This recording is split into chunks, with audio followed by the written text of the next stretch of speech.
Supreme court में बिल्किस बानो मामले के दोषियों की समय से पहले रिहाई को चुनौती देने वाली बिल्किस बानो की याचिका पर सुनवाई हुई। कोर्ट ने इसके बाद केंद्र सरकार, राज्य सरकार और 11 दोषियों को नोटिस जारी कर दिया। Justice KM. जोसेफ और बी.वी. नागरत्ना की पीठ ने मामले की विस्तृत सुनवाई के लिए 18 अप्रैल की तारीख तय की है। सुनवाई के दौरान पीठ ने टिप्पणी की और कहा कि दोषियों द्वारा किया गया अपराध भयावह है और यह भावनाओं से अभिभूत नहीं होगा। सुनवाई के दौरान पीठ ने अतिरिक्त सॉलिसिटर जनरल एस.वी. राजू से पूछा कि क्या छूट देने से पहले उनसे परामर्श किया गया था। इस पर एएसजी ने पीठ को बताया कि इस मामले में केंद्र से विधिवत परामर्श किया गया था। इस पर न्यायमूर्ति जोसेफ ने गुजरात राज्य के वकील से कहा कि दोषियों की रिहाई से संबंधित सभी फाइलें सुनवाई की अगली तारीख को लाएं। अदालत ने मामले की सुनवाई 18 अप्रैल को निर्धारित करते हुए स्पष्ट कर दिया कि पहले वह दायरा तय करेगी जिसके भीतर सुनवाई की जानी है। साथ ही न्यायमूर्ति जोसेफ ने मामले में पेश होने वाले वकीलों से ये भी कहा कि मामले को जून से पहले ही समाप्त करने की जरूरत है, क्योंकि वह तब सेवानिवृत्त हो रहे हैं। अदालत ने यह भी पूछा कि क्या गुजरात सरकार इस तरह से छूट नीति लागू कर सकती है जब हत्या के दोषी भी वर्षों से जेल में बंद है। अदालत ने रिहा हुए दोषियों की आपराधिक पृष्ठभूमि के बारे में भी पूछा। इस सवाल के जवाब में वृंदा ग्रोवर ने पीठ को बताया कि पैरोल के दौरान दोषियों पर छेड़छाड़ के भी आरोप लगे हैं। वृंदा ग्रोवर इस मामले में एक जनहित याचिकाकर्ता की ओर से पेश हो रही थी। सुनवाई के दौरान जस्टिस बी.वी. नागरत्ना ने उस छूट नीति के बारे में भी पूछा जिसके आधार पर इस मामले में दोषियों को तत्काल छूट दी गई थी।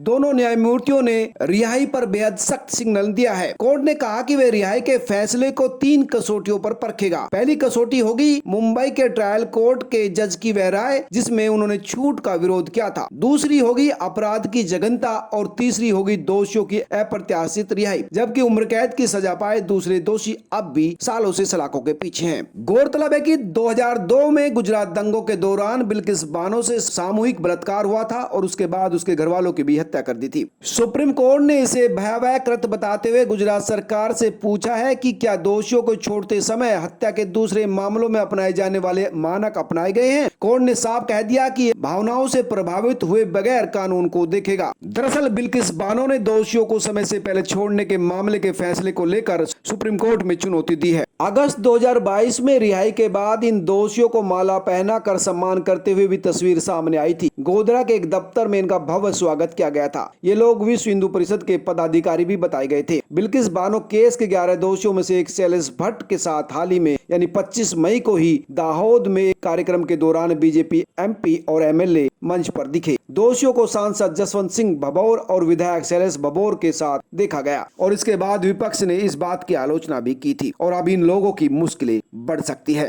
सुप्रीम कोर्ट ने सुनवाई को इसे 3 पॉइंट टेस्ट बताया जिसके आधार पर वह उम्र कैद की सजा पाए 11 दोषियों को छोड़ने के गुजरात सरकार के फैसले की वैधता को परखेगा। ये लोग गैंगरेप और मर्डर में शामिल थे। जस्टिस के.एफ. जोसेफ ने कहा कि उम्र कैद की सजा पाए कई दोषी 20 साल से भी ज्यादा वक्त से जेलों में बंद है। सुप्रीम कोर्ट को संबंधित सरकारों से कहना पड़ता है कि उनकी याचिका पर विचार करें। इस केस में विशेष अधिकार क्या था। गुजरात सरकार ने पिछले साल 10 अगस्त को इन दोषियों को माफी दे दी थी।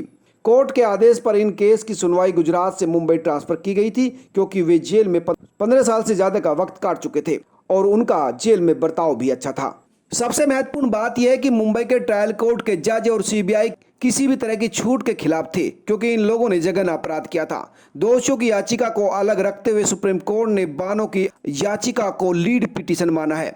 बेंच ने एक दोषी के वकील ऋषि मल्होत्रा से कहा, क्षेत्राधिकार यानी गुजरात सरकार का क्षेत्राधिकार न होने को लेकर आप क्या कहेंगे। दरअसल सुप्रीम कोर्ट ने 13 मई 2022 को जो फैसला दिया था उसके बारे में क्या किसी ऐसी बॉडी को निर्देशित कर सकता है जिसके पास माफी का फैसला लेने का ही अधिकार ना हो। इस पर मल्होत्रा ने कहा कि बॉम्बे हाई कोर्ट और सुप्रीम कोर्ट ने भी फैसले में कहा था कि छूट देने की दोषियों की अर्जी पर विचार करने के लिए सीआरपीसी की धारा 432 के तहत गुजरात सरकार उपयुक्त है। पिछले साल 13 मई को इसे बरकरार रखा गया और गुजरात से 1992 की माफी नीति के तहत अर्जियों पर विचार करने को कहा।